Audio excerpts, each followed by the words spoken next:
ګلبدین حکمتیار د کابل لارې تړي، خو ولې یو تازه سویل یو ساختارونه یې ورکړي. سلام ستړي مشئ. د حزب اسلامي مشر ګلبدین حکمتیار یو ځل بیا پر حکومت په تیره په ولسمشر غني او شاوخوا کسانو یې تور پورې کړ چې دوی د سولې د راتګ مخالفت کوي. نوموړي نن په پلازمینه کابل کې د یوې خبري ناستې پر مهال وویل چې ولسمشرۍ ماڼۍ ورسره په ګډو ژمنو عمل نه دی کړی او دوی به د خپلو غوښتنو لپاره په لاریونونو لاس پورې کوي. هغه حکومت ته 10 ورځې مهلت ورکړ څو له حزب اسلامي سره کړي ژمنې عملي او پاتې بندیانې خوشي کړي. حکمتیار وایي که یې غوښتنې ونه منل شي دغه اعتراضونه به د کابل په شمول نورو ولایتونو ته هم وغځوي او اوسنی حکومت به استعفا کولو ته مجبور کړي. نوموړي وویل ارګ د سولې په لار کې خنډونه جوړوي، د سولې اراده نه لري او د سولې غوښتونکی هم نه دی. حکمتیار دغه راز افغان حکومت فاسد وباله او په خبره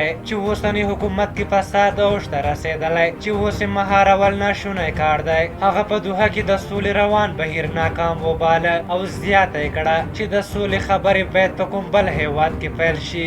دغه راز ویلي دي چې په کابل ښار او یو شمېر لویو ولایتونو کې د حکومت دننه د یوې ځانګړې کړۍ لخوا د هدفي وژنو لړۍ پیل شوې چې د پردیو په اشاره دیني علماو د قلم او خبرې خاوندان په نښه کوي. دغه راز ګلبدین حکمتیار وویل چې سبا د مسافر کابل ته تګ او راتګ نه کوي ځکه لارې به بندې وي. ګلبدین حکمتیار تر دې وړاندې یو ځل ارګ محاصره کاوه چې وروسته بیا له خپلې پرېکړې تېر او ځان یې د کابل 4 لارو دروازو ته ورساوه. خو خلک وایي چې د لاریون تاوان یې عامو افغانانو ته دی ځکه کوم خلک چې کابل کې کار لري یا ناروغان د تاوان یې هغوی ته رسیږي. خو ځینې بیا وایي چې د سوله ییزو لاریونونو حق هر افغان لري او دوی دې هم وکړي. په هر حال تاسو د ګلبدین حکمتیار د خبرو په هکله څه نظر لرئ؟ خپل نظرونه هم راته په کومنټ کې ولیکئ. که زموږ ویډیو مو خوښه شوې وي ضروري لایک کړئ. تر بلې ویډیو مو په لویه بخښونکي خدای سپارم. د الله په امان.